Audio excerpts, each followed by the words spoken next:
par exemple. Si un ami insiste pour que tu viennes à un événement, tu peux dire « Merci, ça a l'air super, mais je ne serai pas dispo ».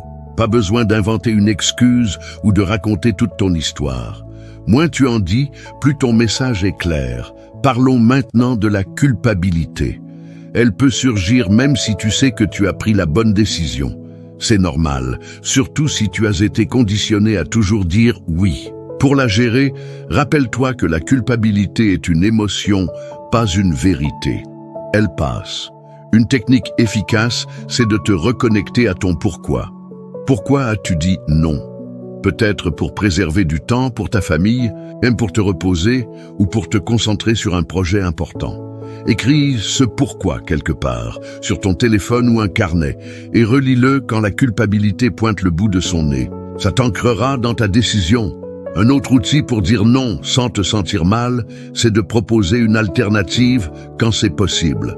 Ça montre que tu valorises la relation tout en maintenant ta limite.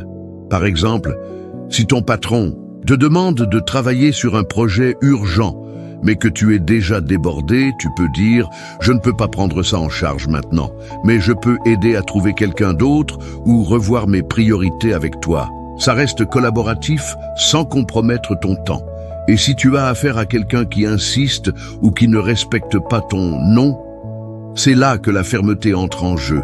Répète ta position calmement, comme un disque rayé. Par exemple, comme je l'ai dit, je ne peux pas m'engager là-dessus. Pas besoin de hausser le ton ou de te justifier davantage. Les gens qui insistent cherchent souvent à te faire céder.